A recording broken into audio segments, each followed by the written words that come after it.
Greetings, Reelers. My name is Philip, and together with my wife Sherry and two of our friends, Chris and James, we're Fellowship of the Reel. 4 people who love talking about movies almost as much as we do watching them. We hope you will join us as we dig deep into cinematic masterpieces, and some that are, well, maybe not. You have an opportunity to be the 5th host of our little show. Click the link in the show notes and leave us a voice message telling us what movie you would like us to review. You can also reach out on our Facebook page, Fellowship of the Reel. From all of us at Fellowship of the Reel, thanks for listening. Okay, on with the show. Are you recording this? Studying a movie in the mechanical level, I think, can really bring some revelation. I believe that no one sets out to make a bad movie, with the exception of... On paper, this should work. Yeah, this should work. But I just don't like it. That's your own fault if you haven't seen it. Way over budget, start cutting scenes. Even the actors don't know what that movie is about. Shit, I wish I wrote that. Which I love the title, but that movie's trash. Well, it's oatmeal, man. It's good for you. This pick was Sherry's Long Kiss Goodnight. Sherry, you got your... Yes, let me read the synopsis. Okay. School teacher and single mother Samantha Crane, played by Gina Davis, lives an average suburban life until she begins having strange memories of unexplained violence and discovers that she has physical skills that she never imagined. Hiring private detective Mitch Hennessy, played by Samuel L. Jackson, to probe into her past, Samantha discovers that she's a well-trained government assassin who went missing after suffering a bout of amnesia, and that her former handlers want her back in their employ. Yeah, again, that's a more of a synopsis, which is better than the blurb I found, which, tends to be surface level at best or whatever. Maybe we should just start writing our own. Yeah, we couldn't do worse than some of these blurbs or whatever, but that's pretty good. I say that like I actually do homework. I just watch the movies 3-4 times and come in here and go off the top of my head. No, well, that's cool. So going forward, James will be writing the blurbs. Awesome. Yeah, no. Okay, yes, I picked this one, and I wanted to say I did not watch this one in the theater when it came out, which was, what was it, 96? 96, okay. yeah. However, I do remember seeing the trailer, especially when they're jumping out of the window shooting the ground. Yeah. And I do remember that, but I think we rented it on VHS. Yeah. And saw it. VHS, what is that? Yeah, that's how long ago. But ever since I watched it, it's been one of my favorites. It's my favorite or one of the most, if you're wanting to see an action movie, I will recommend it to people who've never seen it. I've already said my recommend at the beginning. Right, no, well... you picked it. We kind of think you're going to recommend sure. it. Well, we all have movies that are our favorites for whatever reason, and you all say what you want, okay? Just like in the Aliens review, when I started treading into dangerous water by, saying some things that maybe weren't ultimately positive, Chris was clamping that shit down fast. Sherry loves this movie, okay? I like it, but she loves it. I honestly think it's one of Shane Black's, the writer, Shane Black. I think it's one of his, my favorite of his. Yeah. I'll say that. I won't say it's one of his best. I think there are better, but it's one of my favorite of his. Well, that's interesting that you can separate the two. You think he's written better movies, but you like this one more. That's, I guess for me, I think I would have a hard time doing that. In our Unbreakable episode, I remember talking about Sam Jackson just not scratching my itch when it comes into, does this look like a comic book store, motherfucker? Right. That's what you should say. This movie, he hits it. Sure. Yes. He's great, yeah. It's great. Well, yeah, did you find some trivia about Jackson, what he said about this role or whatever? Do you? No. Maybe I found it or whatever. I thought you had found it. Anyway, in interviews, Sam Jackson has gone on record as saying that of all his roles, Mitch is his favorite. Which really? Yeah, which kind of blew my mind that he would have picked that. Some of the lines in this movie, I just smoked a pack of Newport and drank 3 vodkas. Yeah, I'm more interested. These are Shane Black writing for Sam Jackson. Man, well, good. Other reviewers, critics have called this one of Shane Black's, weaker outings. I tend to agree. that of Shane Black's projects, I think this is one of his weaker ones. That being said, I will take a Shane Black weak project over a strong project by other people almost all the time. Shane Black is one of my favorite writers, I think, obviously of Lethal Weapon fame. But yeah, it maybe is his weakest project, but a weak Shane Black project is still a Shane Black project. He wrote a movie that still breaks my heart that didn't take off better. Was it Nice Guys? Nice Guys, yeah. Yes. Nice Guys, absolutely. That critics loved. I absolutely loved, but it didn't do great. And so there's not going to be a Nice Guys 2. But that movie, he does buddy movies. That's his bread and butter. And I think he does a pretty good job here with Charlie Baltimore and Mitch Hennessy. Hennessy, yeah. Yeah, the Shane Black, I guess, I kind of go into it, and everybody's not a Shane Black nerd as maybe we are. So to kind of give you an idea of his other movies, Lethal Weapon was his first one written by Monster Squad, which is, we might have to review Monster Squad eventually. Yeah. I love Monster Squad. Oh, absolutely. Yeah. Last Boy Scout. Wolfman has nards. Last Action Hero, Long Kiss Goodnight, obviously. And then Robert Downey Jr.'s, before Iron Man came out, Kiss Kiss Bang Bang was his big one, which Kiss Kiss Bang Bang and The Nice Guys, I would watch those back to back. They're totally enjoyable. Absolutely. Kind of same vein. So Shane Black, awesome writer. And then obviously in Predator, he was, what character was Hawkins. So, he's been in the business since the 80s. He's just a good action writer. He also wrote Iron Man 3. Like, some people don't, I guess more the comics, I guess it played, loosely with, I guess, defining what the Mandarin is. Yeah. But as far as a movie, and particularly a Shane Black movie, that's very, very good. Yep. Again, I guess you guys talked about Samuel Jackson reading Shane Black's lines, Robert Downey Jr. delivering Shane Black's lines. Is top notch. And then, kind of also an Easter egg, and not so. It's very apparent. Most of his stuff takes place in Christmas. Yep. Yeah. Well, it's excellent Christmas movies. Yeah, Sherry. Yeah, I know. When we were talking about Lethal Weapon, I'm like, wait a minute, this is at Christmas too. Mm-hmm. Yeah, 5 of his movies start off at Christmas, and this one. Nice Guys, Iron Man 3, Kiss Kiss Bang Bang, Lethal Weapon, Long Kiss Goodnight. All those are around Christmas. Yeah. We did forget to mention the box office, but it made its money. Like it had a budget of, I don't know if I wrote, I feel like $65 million, but $65 million. Yeah. That's a big fucking letters right there. I couldn't see the paper. I just I couldn't. For the listeners out there, a little peek behind the curtain. Philip has printed. Yeah, we don't print the internet, right? Yeah, well, I have everything pulled up on my device. Chris has things pulled up on his device. Yeah, I printed last week. To be fair, I printed last week. This week I'm going with the Yeah, and I'm writing everything 22 down device. Yeah. But all my notes were written by hand though. Pen and paper. And then put them in my you never phone. have to recharge a pen and paper. You never have to have cell signal. I will give you that. $65 million budget. Now we talk about this, right? Because we reviewed Aliens. We've had a 18 and a half. Yeah. Now several years previous, but I don't know if 18 million translates into a decade. Yeah. So I don't know if 18 million in 86 translates to 65 and 96, but Aliens, 18 million, Kiss Kiss Bang Bang here, a more traditional action movie, 65 million. Long Kiss Goodnight, yes, we just talked about that. Kiss something, anyway. Domestic, 33 million, international, 56 for a win of 89 million against 65 million. But that is not enough, apparently, to get people excited in the studios to make a sequel. Or I had a kind of a thought. I don't know where I got this idea from, but usually the budget for the movie and the marketing budget are two different things. Yeah. And usually the marketing budget is just as much as the movie filming budget. So I imagine it's 65 estimated budget for the movie, maybe add 65 for marketing, which according to Sam Jackson, they didn't market this movie correctly. Yeah. That's why it was a miss. So imagine producers were probably all in 120 million. Yeah, maybe so. And this made 89. So maybe not financial sense to make another one. Right. So the numbers are always a little misleading, but that might be why there wasn't a sequel. Yeah. Sherry had said something about 80% of people loved it. That may be true.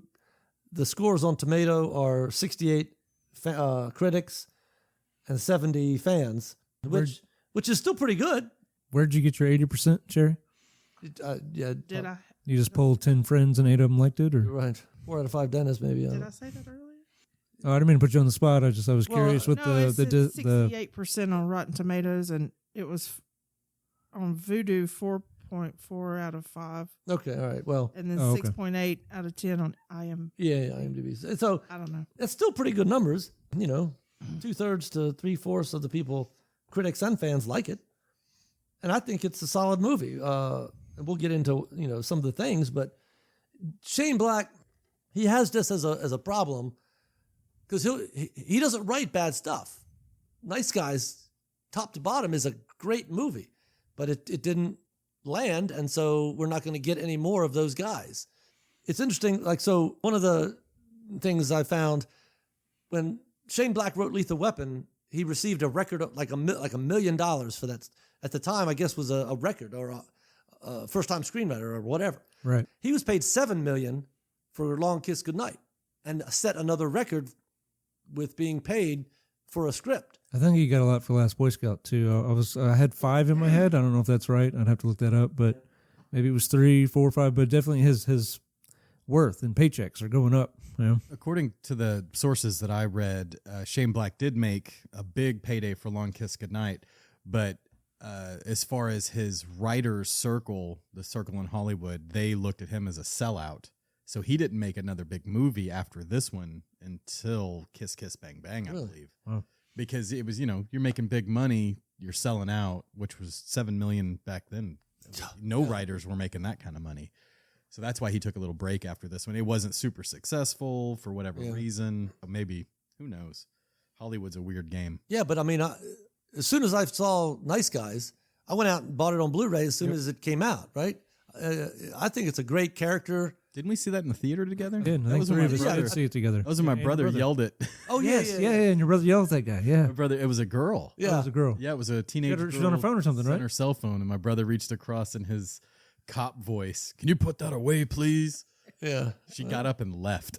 Well, they tell you right at the beginning, right? I mean, right. Yeah, he was not messing around. Yeah, no, I'm with you. I love Nice Guys. That's one of my favorite movies. Yeah, I think that could have. But one of the famous lines, I don't know if it's famous. I will use this line every chance I get. Somebody asked Ryan Gosling, I can't remember his name right now, but how you doing? And he goes, about this good all the time.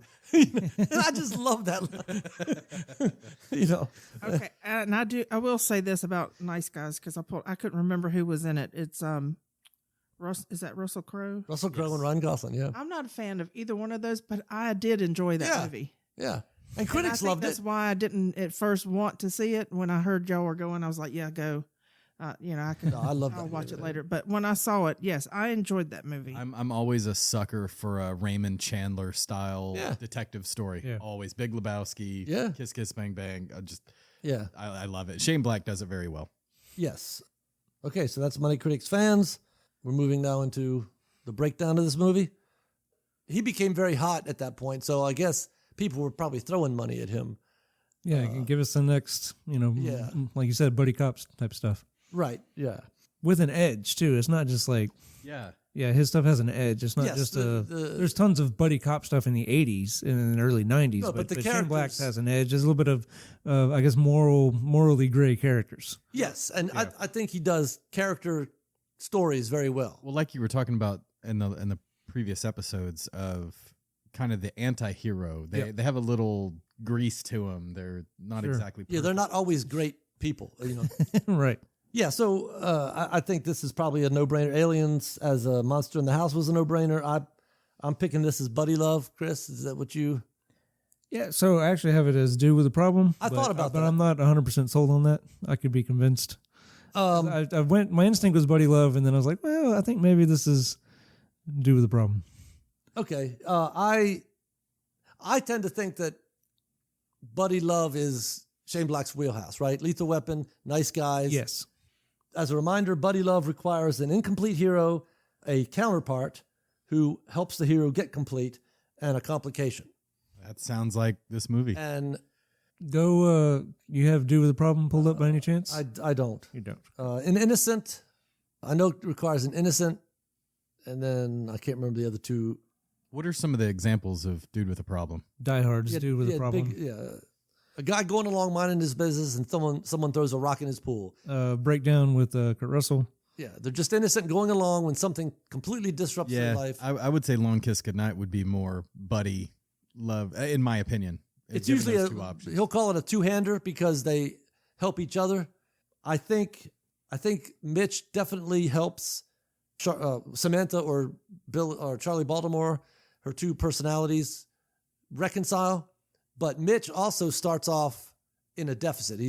There's a scene with his kid. Obviously, he is estranged.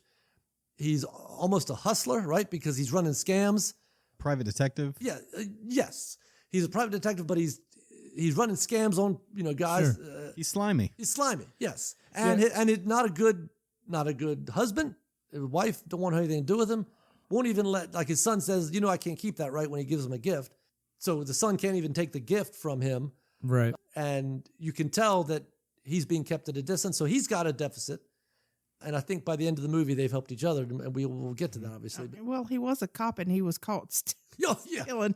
Yeah. So he was a cop, right?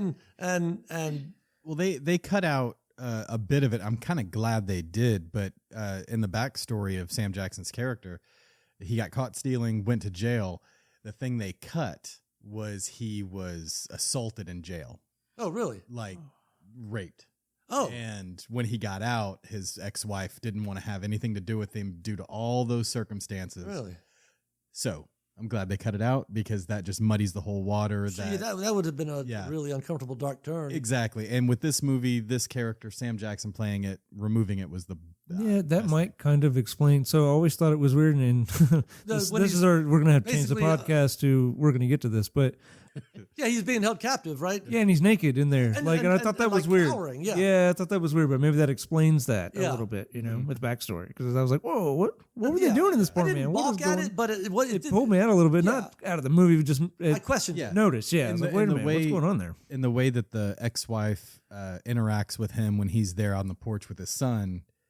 If you don't know that backstory, you're like, man, that's kind of harsh, isn't it? Like, well, I just assumed she knew what a deadbeat he was. Yeah, sure. Well, exactly, but you not knowing anything, and then that's surprising. That whole sequence reminded me very much of Armageddon with the guy who was estranged from his wife, and he wants to see the kid, and she, you're not supposed to come around here, right? And he leaves him the shuttle. Yeah, you don't have to tell him who it's from. Yeah, right. Yeah, and at the end, they see him on the news, and all of a sudden, and here we have them at the end. He's on Larry King, and his family's suit. His suit was lovely. His wife and kid are watching him on Larry King, and all of a sudden, like, oh, that's Dad, and maybe you want to believe that. I think in Armageddon they actually do reunite with him, right? Yeah, but you want to believe that his family's going to come back, I think that's part of the closing image, which we'll get to as we go. But yeah. So I did find, to go back a little bit, I did find Dude with a Problem. It's an innocent hero who's dragged into a mess without asking for it or even aware of how he got involved. A sudden event that thrusts our innocence into the world of hurt, and it comes without warning. Yeah.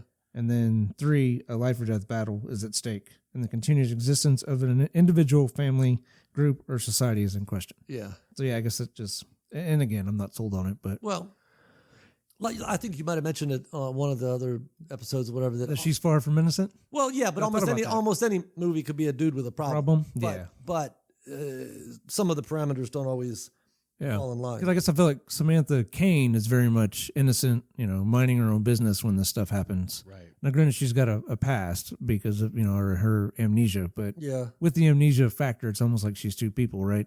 I mean, Stacey watched it with me, and she made several comments about how she's like, almost like a split personality type thing. Yes. Like the two, Charlie and Samantha are two completely, which obviously that was intentional, but they're completely different characters. Yeah. So the setup, I guess the opening image, again, going back to a single image, is complete homemaker, right? The first time we see her, she is Mrs. Homemaker, Mrs. Family Time in the parade, Christmas parade, right? I had a school teacher. I had a hard time narrowing it down to just a single image because, it was very much the setup is Susie Homemaker stuff, right? So I saw that, and that's her ordinary world. But, the first time we see her, she's in the parade. Now, one thing I did think was interesting is she's pretending to be an elf, right, in the parade, right? She dressed up as an elf or whatever. Mrs. Claus. I apologize. Mrs. Claus. Well, the guy in the crowd says, oh, Mrs. Claus is hot. And, she flips them off, but shoos him away or whatever. Yeah, all right. So, sorry. She's pretending to be Mrs. Claus, so she's pretending to be something she's not. Oh, I didn't even get that. And then Mitch is also pretending to be something he's not. First time we see him. Like, he's a private detective, but he's pretending to be a full-blown detective, and these other two bums are detectives a cop, too, not right? just a private Actual detective. bums. Yeah, they're actual bums. That's what I mean. Yeah. I just thought that was interesting, because in a movie about finding out who you are. See, I like that, because that fits right in there. I didn't pick up on that. That's very good. Now, obviously, I don't know how you make a trailer and hide the fact that she is this super spy, right? Like, how do you advertise the movie but hide the fact? Because in the opening sequences, credits, you get the idea that she is Charlie Baltimore. Yeah, I kind of didn't like that. I didn't either. Signatures.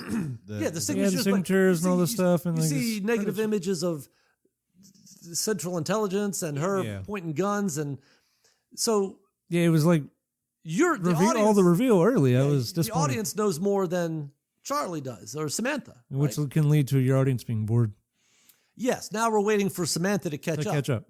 So, but I don't know how you advertise the movie without revealing that. Yeah, I don't know. Maybe others have done it, and maybe I can't think of a. I'd like to. This movie came out before The Bourne Identity. This was, I think, based off the same kind of source material, spy books, and all that. Yeah. So that was part of the problem Sam Jackson had of talking to the producers. How are we going? You guys should advertise this in the middle of the day in soap operas, because this is a action movie for women. Sure, yeah. And they didn't do that, so it kind of fell on its head. I think it didn't kind of hit its stride until The Bourne Identity, on where they knew how to write it, express it. Because I think Bourne Identity compared to this one is a bit smoother. Yeah, it's much. And he wakes up in water, like she wakes up on a beach. He wakes up in the water being rescued. Yeah, that's actually an excellent point, because Bourne Identity, you're along for the ride. Yeah. You suspect something, but you're learning it with him. I think, and it's been a while since I've seen it, but this movie reminded me of History of Violence, which was made after. Yep. Yeah. Oh, it's a similar idea, right? Because he's not Susie Homemaker, but he's, regular Joe at a serving coffee and stuff at a diner. Yeah. And then I think when the guys come in to attack it or rob it or whatever, he defends it, and so that's how his awakening happens. But again, I don't think I think you're along for the ride. I don't think they tell you before that. Yeah. And then there's a newer one with the guy from Better Call Saul, Mr. Nobody or something, or isn't it a similar idea where he's a regular guy but has skills? Yeah. Now maybe they don't hide it. I don't know that he has amnesia or anything, but I don't know the story. Well, in the trailer, you see him being badass. Yeah, I know. I'm saying he presents himself as a regular guy. Yeah. And again, I haven't seen it, but I don't know.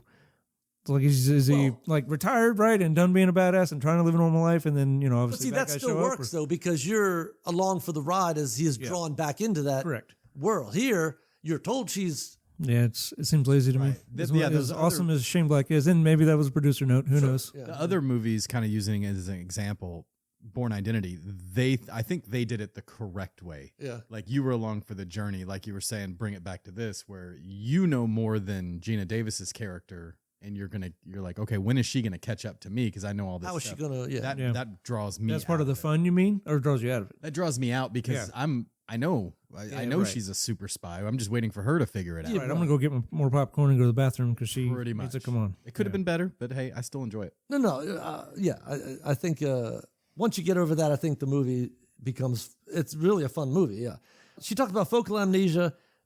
I couldn't nail down a theme. Her husband or boyfriend or whatever at the party says, or somebody says, "May the best of your past be the worst of your future." And maybe that's as close as I could get to. That's what I had. I actually have that same. Yeah. Yeah, that's the best I could find. For me, I would like to have seen more emphasis on the duality of people. Your domestic side versus your violent side.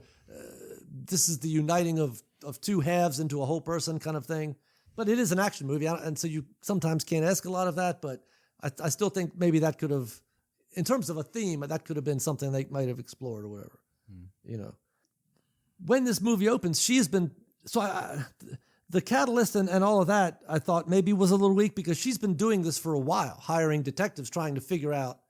Yes, she can only remember for like 8 years. She's been and because she has I think another thing, like they always say in screenwriting rules, to don't have a voiceover. Like they say that they frown upon that and that it's lazy writing and all these different things. But I feel like Shane Black uses it a lot, and he's one of the few guys that can do it well. So he's like, it felt like he, throws dirt in the face of that role and says, I'm going to do what I want.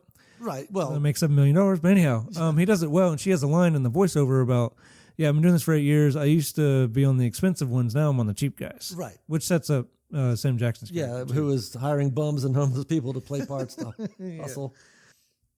A landlord who had rented Samantha Cain an apartment years ago still has some of her things, a credit card with Samantha Cain on it. This is a clue that gets Mitch back on the case. First thing he says is, call Samantha. We need more money to pursue this. He wants money. He calls her amnesia chick. Yes. Yeah. Get amnesia chick on the phone. Yeah. Tell her we need more money. So she doesn't know that she's a assassin. We do. And so I was looking for a catalyst as to what would spur her on to the adventure. But it seems like she's been trying to get spurred on for a while because she's been hiring people. Yeah, well, I think she wants to know who she is, right? Anyone who wakes up with amnesia, I think would be curious about who you were. And she doesn't really have a clue that, who, like we talked about. She didn't know that she was a CIA assassin. Right. So I guess for me, what I had down as a catalyst initially was the car wreck. Yep, that's what I got.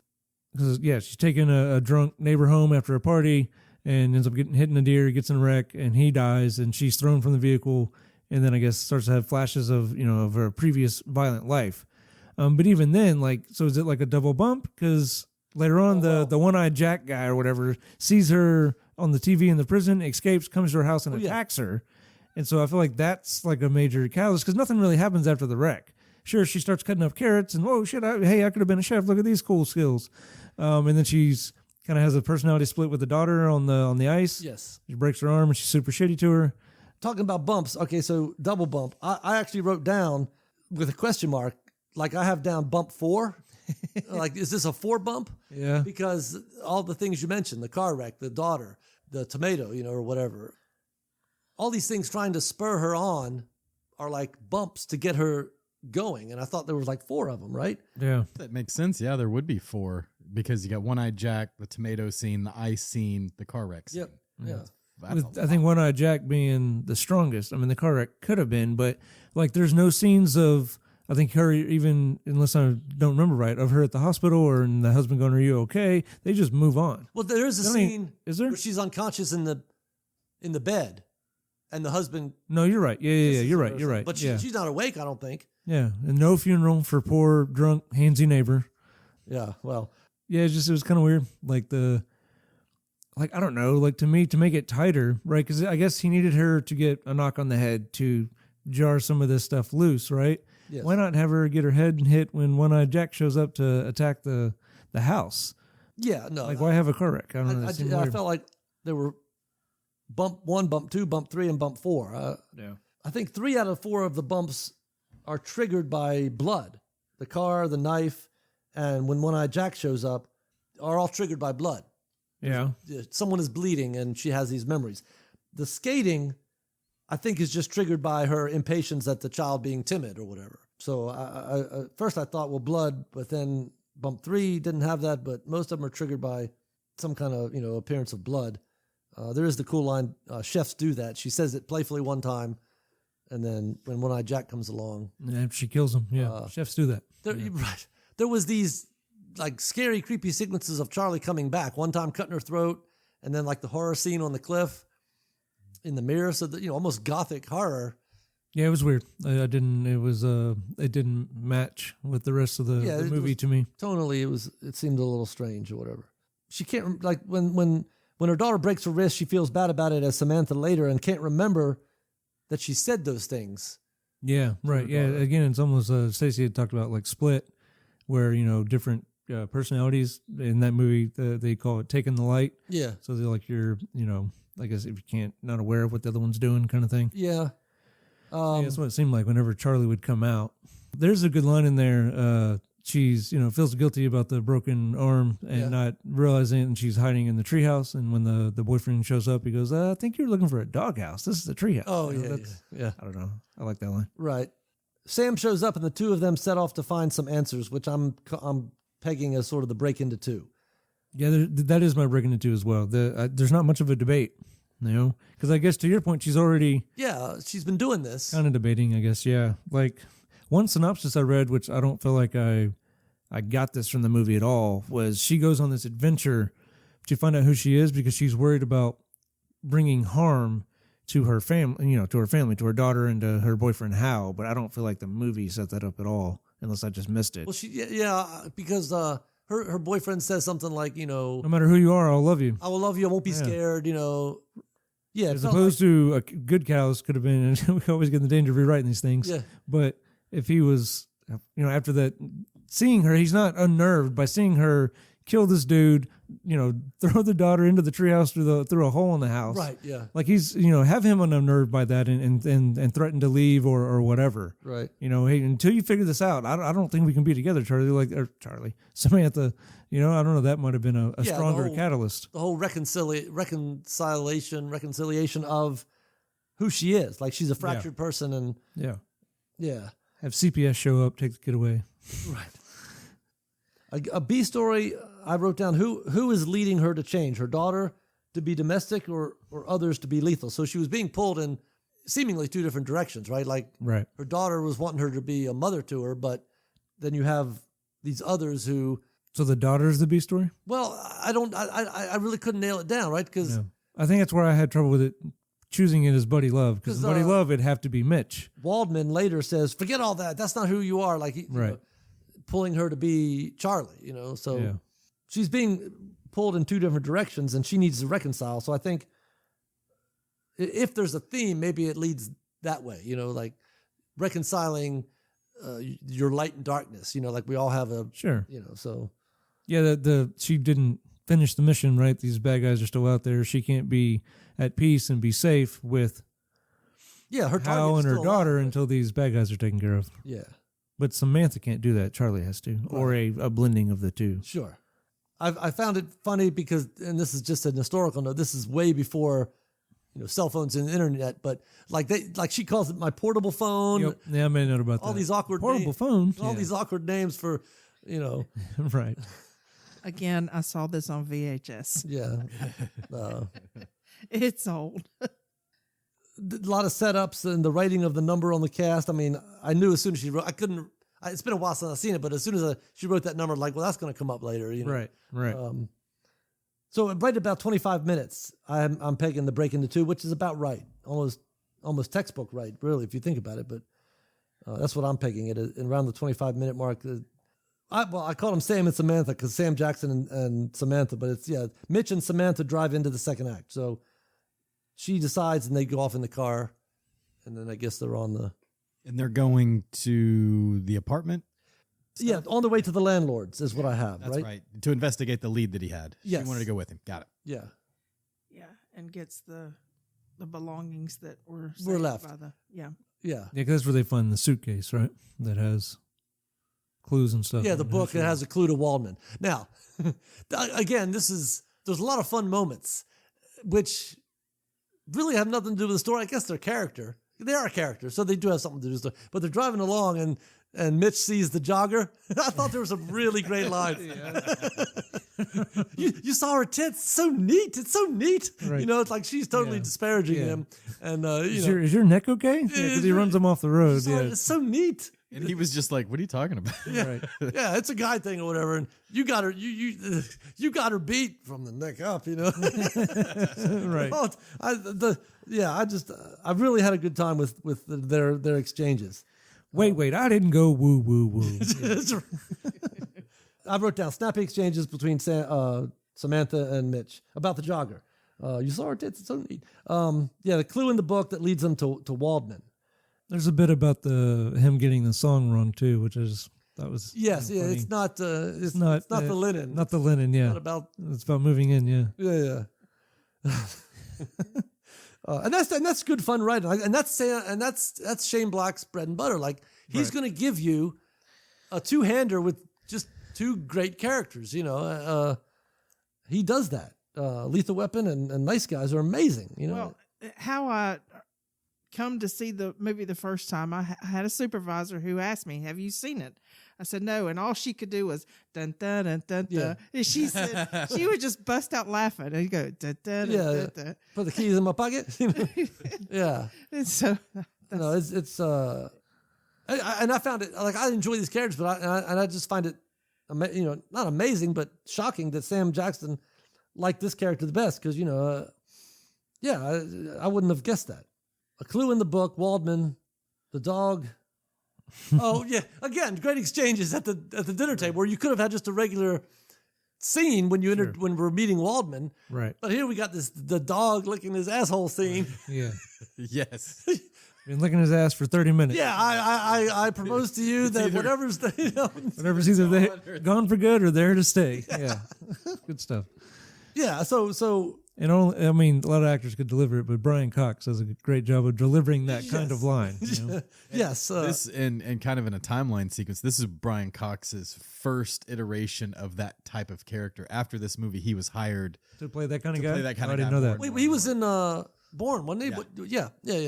Oh, interesting. Oh, I knew I'd seen him somewhere. Yeah. If they didn't have a line in there where somebody says, "I remember you" to Brian Cox, they're missing out. You know, they messed that up with these two amnesia movies. You know, nobody would get it, but Well, now you say Brian Cox. For some reason, Albert Finney looks a lot like him in my because I think he played similar roles at times. Yeah, I mean, he could have done it too. He just I was thinking he was Albert Finney, but it's not. Yeah. No. Okay. All right. Samantha reaches out to Waldman from the car. This is the next clue. They stop at the motel, writing her name, talking to daughter, Mitch singing his song. And then he's talking about, well, you sure curse a lot. Before it was all phooey, I burned the dang muffins or whatever. And then she discovers the gun in the secret compartment of her suitcase. Muscle memory allows her to assemble it. Charlie is closer to the surface. And then you have that jump scare of Charlie cutting Samantha's throat, which I think worked on some level where it's Charlie killing the one identity. Yes, coming to the surface and wanting to kill. For her to survive, Samantha has to die, kind of thing. I thought that kind of worked. Yeah, that's one thing that brought me out of the story just a little bit was how can you transport a rifle of that size and weight? Yeah. You're going to notice that suitcase is heavy. Yeah, and it takes up half what's in here? There's clothes in here. Yeah, I can get one pair of socks in here. Why is that? Oh, well, there's this It's a 50 caliber. And this puts Mitch right out. Here, take your money. Take it. I'm out, or whatever. Well, because she almost shoots him. Yeah, oh, yeah. She puts it together and then whips around and shoots the door frame. Now, this goes to what James was saying, because there is some reference to him going, because he says, I'm not going back to prison. When he wants to get out. Well, they explained the backstory that he was a crooked cop and went to jail for that. They just, I guess, cut out all the... Yeah. But now we know why he really doesn't want to go back to prison, Definitely not a day camp. Right, because, I guess no one had to hire, his line earlier, no one had to hire ass fuckers for him. Right. The backstory, I guess, right? Isn't that what he says earlier? I will personally... if there's not guys in prison that want to ass fuck you, I will hire an ass fucker. Isn't that what he says? And traditional as to what you're talking about, James. Oh, yeah. He's Sam Jackson doing his thing. Right. But he's dealing with these memories because that line now means more than just a cool line, right? I mean, man. And so I think here's where it becomes more of a two-hander where they're helping each other achieve because he has this line that I never did one thing right in my life. The setup that he's sort of at a deficit also, right? Yeah. That helps him. They're going to help each other. Mitch is back on the job, the train station. They're now going to meet Waldman and you have the shootout. And again, another throwaway line or whatever, but, Mitch says, he sticks the gun in his pants. I'm afraid I'm going to shoot my dick off. And now you're a sharpshooter? Right. Yeah. So this is... There's a lot of fun here, On that note, Shane Black, I guess he has a running theme of hiding a gun by your balls or whatever in his movies. Yeah, so there's a reference to that. He doesn't put it in there because he doesn't want to shoot his dick off. Right. Waldman, talked about all the different guns he's carrying and says, "I've got one." I don't remember his phrase, but he references one down there, and that's the one that Charlie or Samantha uses to shoot Luke later on. And then in Kiss Kiss Bang Bang, they get out of a scenario because Val Kilmer's character has a small gun, and he's like, "Yeah, keep it down there by my balls." So Yeah. Good old Gay Perry. Yeah, Gay Perry. Love that character. Still gay? No, I'm knee deep in pussy. I just like the name so much. I'm keeping it. Yeah. Yeah. So I mean, it's funny that, and I guess I don't know if all writers do this, but you have these things that you go for, is that know these things you reach for as that's funny because the Christmas thing, absolutely he does that on purpose for some reason. I don't know. He really likes Christmas, man. I guess It's Christmas, Theo. It's time for miracles. Yeah. Yes, and then they. Sorry. No, that's they. Putting the gun in my I guess the henchman, Daedalus, is the bad guy that was her target, and this other guy who we've met torturing a guy earlier. We skipped over him, I guess, a little bit, but he's Timothy. Yeah, Timothy. Yes, I can always tell when someone is lying. That line shows up again. He's telling the guy he tortured that. He's there and he confirms sort of in his mind that she doesn't know who he is, doesn't remember. Right. Doesn't stop him from giving the word to take him out, but he's sort of feeling her out. You don't know me, do you? Yeah. Then there's this action scene where they're trying to take her out. Well, yeah. Well, there's a bit of a kind of a yes-no type of thing. Like they get to the farm, they meet Luke because they decide they don't believe Waldman, right? And so they attack him and then take off. Yes. Find her long-lost lover, Luke, on this farm, and she knows all, and memories start coming back, I guess, and she knows all this stuff, knows he sits down to pee, all these different things. Yeah, right. And then it turns out that he seems like a nice guy, but he's ultimately not. Yeah, he's it was like her main guy, yeah. Yeah, it was her last target. Yeah, that he she was the never took original out. target. Yeah. When she got amnesia. Yeah, like when there's a bit where Sam Jackson, when they first meet, and Sam Jackson doesn't trust him, and he's got the gun on him, and he's like, I said don't move. And he's like, sorry, I had an itch. Like, that's, to me, classic, Shane Black type stuff. Right. Before they actually get away from Waldman, we are given some of her backstory. Like Waldman trained her, I guess. Her father, he says, was a Royal Irish Ranger, and he died. And his friend Perkins recruited her to the Black Bag mission, which I guess failed and went dark in 88. 8 years later, her target, Daedalus, still alive, wants to take her out now because they're all working with the CIA or the Black Bag operation. So enemies have now become partners. Right. And she is threatening this operation, so it has to go or whatever. But like you said, they don't trust Walton. They steal his car and flee. Again, this guy who was also in 16 Blocks. So we've watched a couple movies now with crossovers, right? Because we got this guy from 16 Blocks. We got Sam Jackson from... Unbreakable. Unbreakable, Oh, yeah. There's this whole sequence about Sherry likes this. I think it works. Mitch thinks he's a bad motherfucker. He's got this song. Right. And Waldman gets the drop on him. While he's sitting there with his gun singing the song. Yeah. They capture her and Mitch, which we have this weird scene, I guess, that we understand now because of the scenes cut of his prison experience. Well, yeah, it's interesting because there's no other...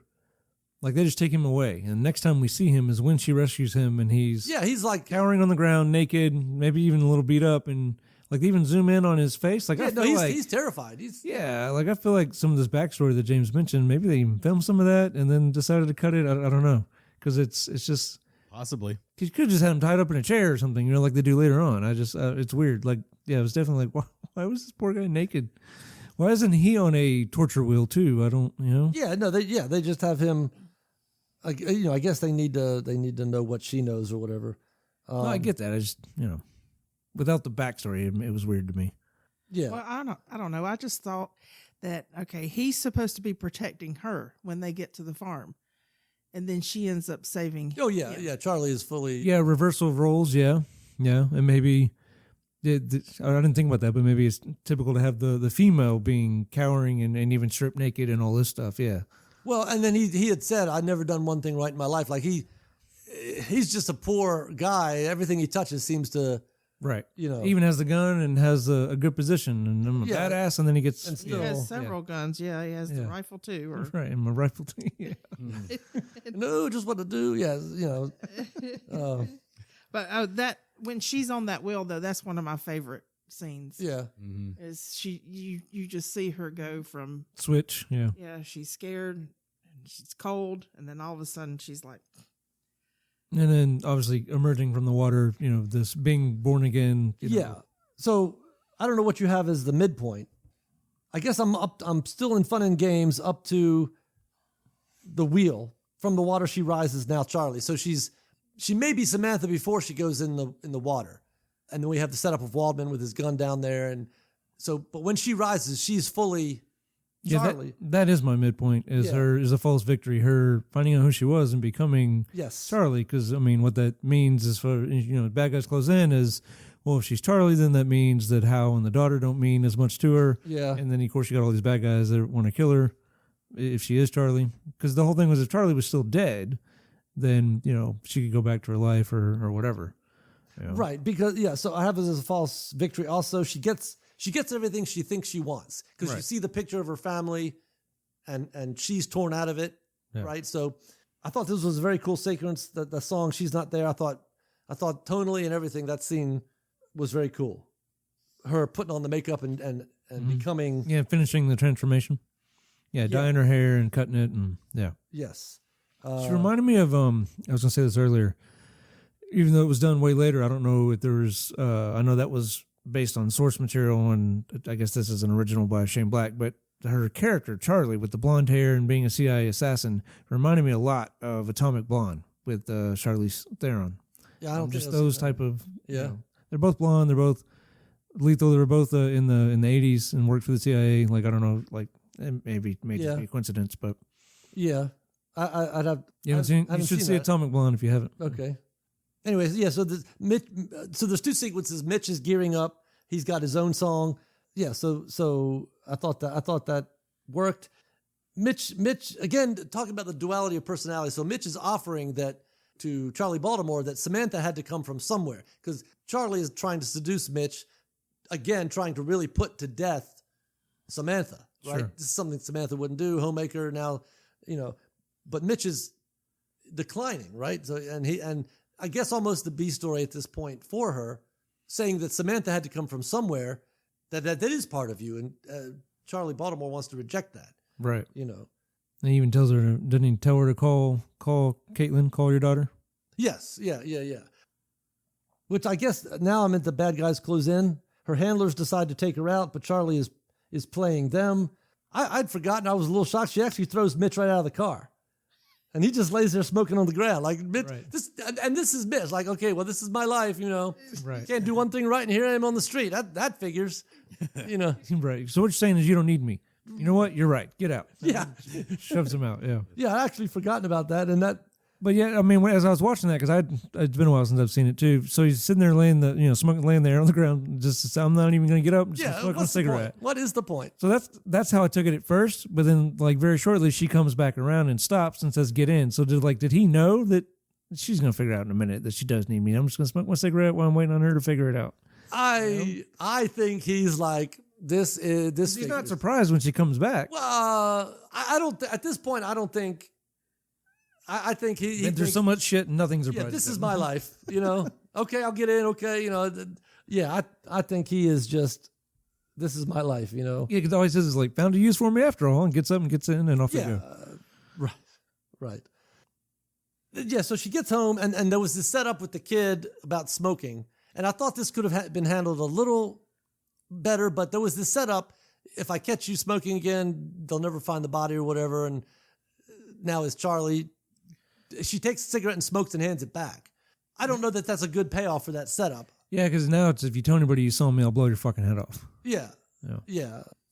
Like I think a better setup and payoff would have been like, and I guess there's hints of her Charlie coming through at the beginning, right? They'll never find the body. Like that's not something Samantha would say, even though it is Samantha that says it. Yeah. Like if it had been more of a Samantha type of thing, I'll tell your parents or I don't know, whatever, right? Something definitely way more tame.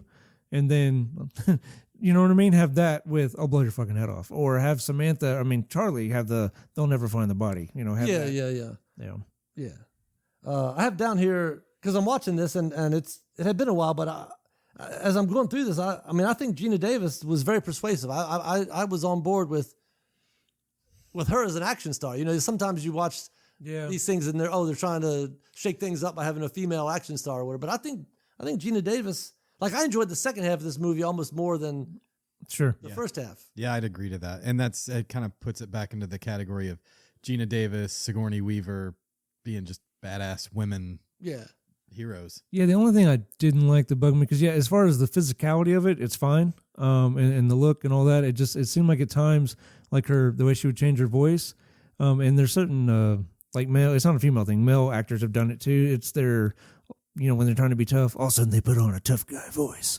And I feel like that's what she did when she was Charlie a lot, and it annoyed me because it came off as it's her tough girl voice. Got it. Yeah. Okay. As opposed to just being tough, but like that may have had something to do with the director. Sure. Yeah. Right. No. Yeah. Right. No. Can you do it more? Right. They were married at the time. Gina Davis and Renee that's true. Yeah, because they'd done Cutthroat Island before, right? Yeah. Well, that was the thing. Like, because Cutthroat Island was not a success, right? No. Right. And then this was not a knockout of the park. So sure, he'd. I guess 3 years prior, he did Cliffhanger with Stallone, and Die Hard 2 before that. So he had a record of making good action movies and hits. Yeah. And then I guess had some misses. It did. Yeah, because I think he did Driven with Stallone way later, and that was also a miss. Yeah. Yes. I don't know what the guy's doing now. So I just, going back to the kind of funny little things in the movie, I would attribute it to more the directors than. But hell, what do I know? Yeah, well, I mean, producer. So I guess we're learning about Operation Honeymoon, which is their plan that she's threatening to undo. They want to. I guess that all comes down to lack of. So again, Aliens was greed, money. Here it's almost a similar situation because the counterintelligence community their funding has been cut, so they want to stage this thing, kill a bunch of people, so that Congress will manifest a terrorist act so that they can get money. Yeah, and get money. And this was pre all the big conspiracy theories. Yeah, so this one. When I watched that, I was like, "Holy crap!" Yeah, whoa. Well, The Simpsons being ahead of its time. Yeah, it was right on. There had been a setup about when she was leaving, because this will again setups and payoffs worked. I think generally they were believable at least. The candle in the window, so I can find my way home, sets up this escape scene because again, it had to be done, but they give one of the bad guys gives the daughter a doll. You're giving her a doll. Well, it's Christmas. I'm not a complete ogre. They're going to kill this girl, right? But he gives her a doll. And in my mind, I'm thinking, it's been a while since I've seen it, but I knew, okay, that comes into play somewhere. And then I think the candle in the window set up the fact that she had matches in her cast. Charlie, and we'll get to that in a second. Because even the breaking of the arm so she can hide said matches. Sure. Yeah. Oh yeah, I didn't even think about that, but yeah. Which I think is okay. Like if you want to do that as a writer, just set it up. Yep. Maybe it seems a little forced, maybe not, but I think it works. I mean, I think it's all about hiding it well too. Yeah. Don't call attention to itself. Right. Instead of it just needs to happen. So I have as the all is lost. We had pegged it as a false risk, so this has to be a false defeat. Yes. Mitch and Charlie are captured, but not before she thinks about the doll and the gas. So she sees the dripping gas. The kid has the doll, and you can see Charlie putting something together. She didn't know that she was going to need that gas, but just in case. This is what I got. Gas. Let me fill up a doll with gas. Okay. Yeah, because she tries other things. Yeah, they get put in the freezer. She even tells Timothy, look into her eyes. This is your daughter. Trying to, get some sympathy out of him to not kill them and to let her go, and that doesn't work. And so then they're stuck in the freezer. So she MacGyver's this doll and this gas thing. Yeah. And then even then, talking about your payoff, she can't get a spark. She can't get the gas to light. Yeah. And actually breaks down, and crying like, so here's this tough woman who's, at her wit's end, and now she's going to die, and her daughter's going to die. And then Mitch, who's definitely can't do anything right, is going to die because she can't go save his ass. Yes. And then the daughter reveals, oh, hey, Mom, I got matches. Yeah. Right. So, yeah, that's definitely all was lost at that as well. Well, yeah, because as they were wheeling Sam Jackson away, he was like, I'll be sitting up there waiting for you to come save me. Yeah, he has a line. Just be a minute. Yeah. I thought that was a good line. Yeah, I'll just be a minute. Just be a minute, yeah. And she learns that, at this point, her handlers and the bad guys are now working together. Right. Perkins and Timothy are together. Yeah. And she actually says, and I think she says, alone we stood a chance. Like at this point, she's beginning maybe to despair a little bit. Right. Yeah. So the false defeat, she's captured. Yeah, because they storm in there to get her, and it doesn't go well, and that's how they end up getting captured. Yes. Yeah. Yes. She calls it a fundraiser operation. So you're staging a fundraiser. her bomb literally explodes the doors off the third act. Like, oh yeah, into the third act. She blows the door open. And yeah, I didn't actually have that written down, but that's good. And blows Mitch out the window. But I mean, he survives. He was about to get killed, right? That's a bit much, but yeah, he gets blown out the window through a sign. You're right. Through a sign into a tree and then down on the ground. Yeah. Bit much, but what a bad day. What a bad day. They said a ticking clock again. The bomb timer almost. I looked at how much time was left in the movie at this point. I think the bomb timer was set for like 30 minutes, which is almost exactly how much was left in the movie. And then you have the gas in the doll payoff. Charlie's at her wit's end, but the daughter has the matches for the candle in her cast. Samantha makes an appearance, or a motherly Charlie. I thought this line worked. Are we going to die? No, honey, they are. Yeah, that's good. Yeah, no, I think sure, and I think what you were saying earlier about duality. Like, I wish it had been done better. Yeah, and the blending of the two personalities, because I feel like it's not Charlie or Samantha. It's got to be both at the end. But this is a while back, but her putting on the ice skates is a blending of those personalities. Because their mom's ice skating later on. I feel like it visually, right? Yeah. She puts on the ice skates and then does this, awesome stuff where she takes out the bad guys on the ice. But, it's... So, yeah, I think it's Charlie and Samantha having a moment with the daughter. Yeah. The daughter gets away and hides in the bomb truck. Yeah, bad choice, kid. Yeah. An unfortunate place to hide. Yeah, so I guess now we're in the third act, storming the castle. So we got 20 minutes. Somebody says we got 20 minutes tops, which, again, is just about how much time left in the movie. So the tension is being increased. The movie's coming to an end, and so is the bomb. Again, Mitch, I think, says, just do one thing right. Payoff from the line, I haven't done anything right in my whole life. So there is that callback as Mitch is, I guess, trying to rescue them, and then Charlie's acting as... I thought that was a pretty cool action scene. Yeah, where he's shooting what he can, and she's helping him out with the sniper rifle from a distance, yeah. The high tower surprise, Mitch is shot. Charlie steals a car from the bad guy. I thought all that... And as I'm watching that action sequence was pretty elaborate. There's a lot going on and some pretty serious explosions in that. Yeah, for sure. Yeah, and then the chase in the truck, and when she crashes it through the wall, and he turns on its side and starts sliding. I mean, yeah, there was a lot going on there. I guess the brake line. Yeah, in the truck. Yeah, I thought that was a little convenient. I did.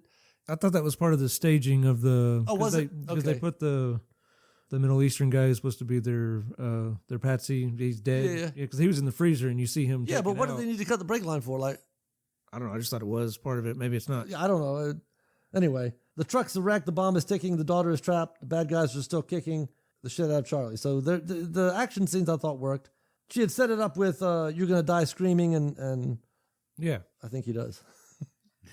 No, he does, but like he falls into the water or whatever at one point when they're fighting, and he screams. So he has you think he's dead, and then he comes back, kind of thing. Yeah. So yeah, he screams both times. He screams when you think he's going to die, and then he actually screams when he's right. Yeah, he screams when he actually dies. Charlie says goodbye to the daughter. Like Charlie thinks she's out, like is gonna die. Yeah, she tells her to run. Back. Thinking death is imminent, and then her daughter returns and sort of takes on the role of Charlie Baltimore here. You get up, Yeah, no, it's a nice callback to the. I don't remember the exact phrasing, but it's the same line that she said to her earlier. Yeah, on the ice when she was being. Don't be weak. Just daughter echoes Charlie's words on the ice. Yeah, which is cool. Mitch makes a play. Helicopter on the bridge. Mitch is as bad as he thinks he is at this point. As that he was singing earlier. Now Charlie sacrifices herself for the daughter, right? So this is not something that Charlie would have done. So we're blending the two. Yeah, we're reuniting the two. That would have been a good callback. I just never thought about that. If he's sitting there behind the wheel and he starts singing the badass motherfucker song again, that would have been good. Right, but it works out this time. Yeah. He's probably too beat up for that. I'm not singing. Now, I forgot to mention, there was a scene, is it, before, I guess when Mitch is captured, isn't he like hiding with a gun or whatever? And yes, the bad guy comes up behind him? Yeah, he's out there with the gun from a distance, and then, he's watching her, and then a guy comes up from just like in Lethal Weapon. I was about to say, it was very, I was like they're written by the same guy. Weird. Again, these things that he reaches for, right? Right. Okay. But it wouldn't make sense with here or whatever because he doesn't ever do anything right. But I like that scene in Lethal Weapon very much because the bad guy has a cool line.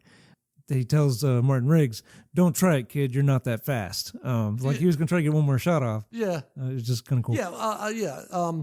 And again, you're in Lethal Weapon. They're trying to rescue the daughter, right? Mm-hmm. Yeah. Here, they're trying to rescue the daughter. Yeah. So, he's got his toolbox, right? I guess at this point, he's.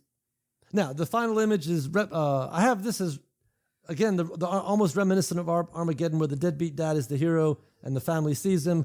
And Mitch makes this joke, which only he thinks is funny, apparently, in Chicago, I'm Fritz, and and Ernest. Well, she takes out Timothy in a particularly cool way. Like I thought Shane Black had, ideas of value. Like he's got the guns on her. She doesn't have a gun, anything. And she sees the dead guard, henchman or whatever, hanging there on fire, upside down.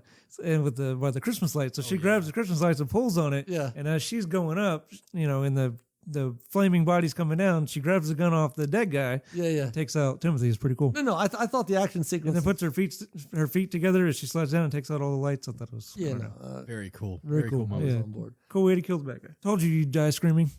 Yeah. Right. Yes. So at the end, both these characters have been their deficit has been made up. So they helped each other. You get the idea that Mitch's family is going to come back to him. And that his life, maybe he will be able to start doing stuff right now, so. That could have been stronger to me, but yeah. Yeah. Agreed. Because they have this like horrid look on their face.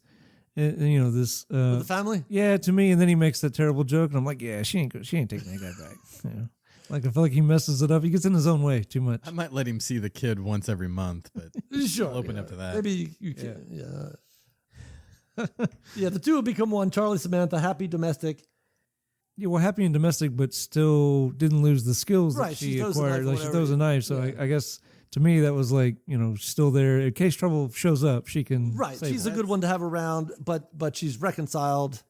That's the one thing that I noticed at the very end of the movie. I just said to myself, that relationship is not going to last at all. Charlie's or Charlie's, yeah, with the boyfriend. Like she is too.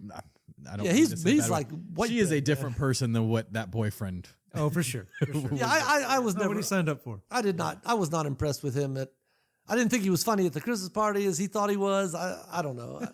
I thought he was probably the weakest character in the. Sure. There was something kind of, I guess, a fan fiction review or whatever that they wanted to see Charlie and Mitch have a love child 20 years later. And now the child goes into the CIA or something. Like, that I could see Mitch and her they had a good chemistry more than the boyfriend, but whatever.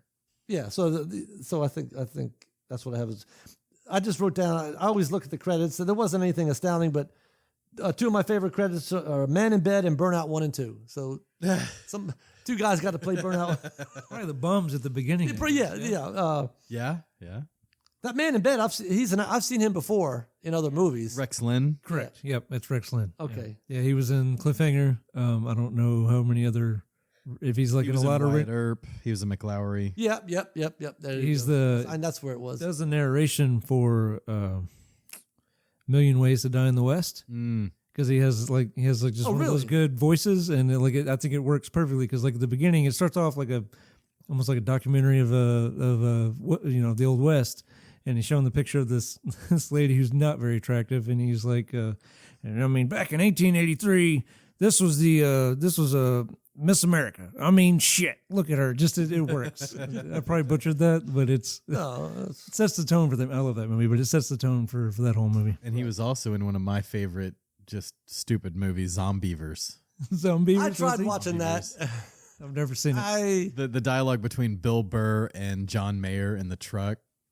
I need to watch it again. I started watching it, and I'm like, oh my God, I'm going to have to tell people I watch Zombies. It's so good. Okay. Anyway, we're getting off. Right, yes.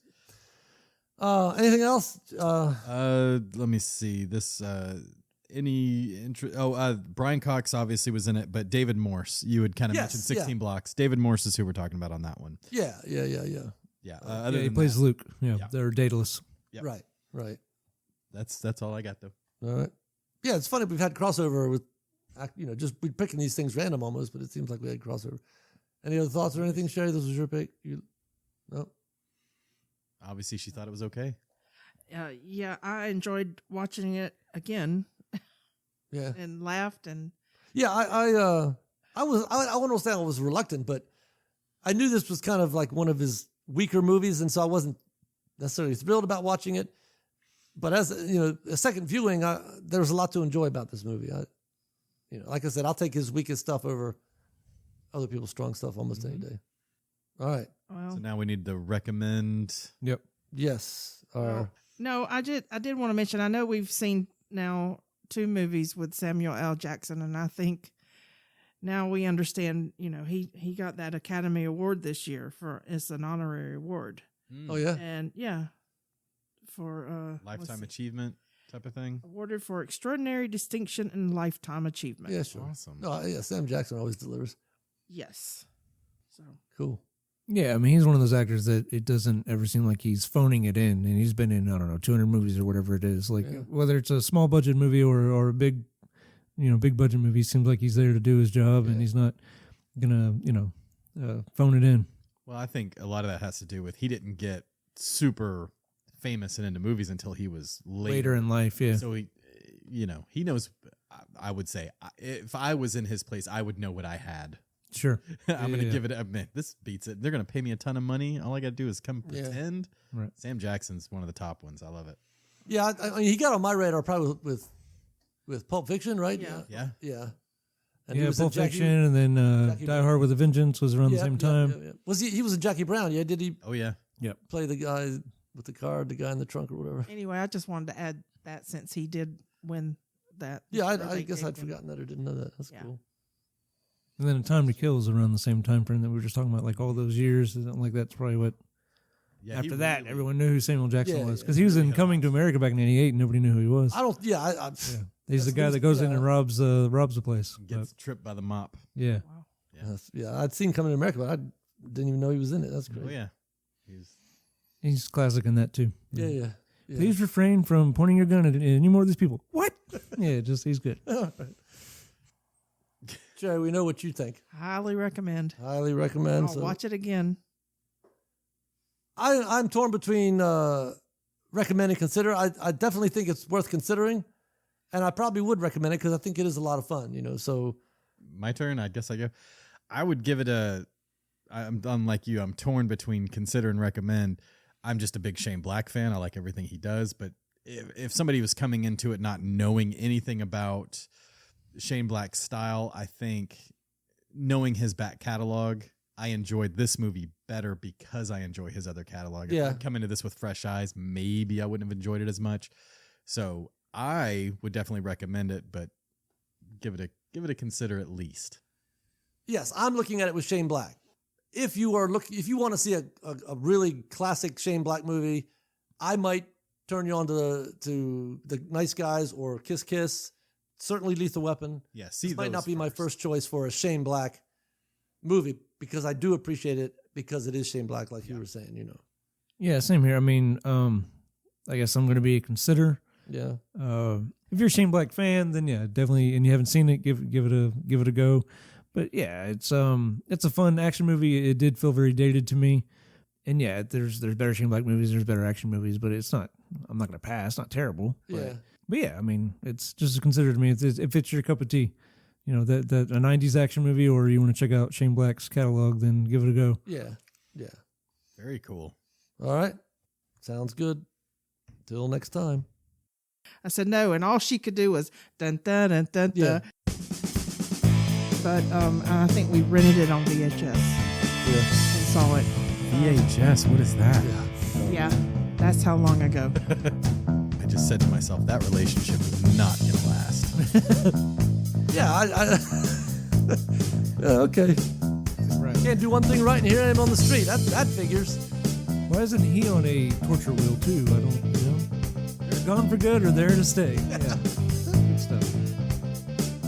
He's going to give you a two-hander with just two great characters, Wait, I didn't go woo, woo, woo.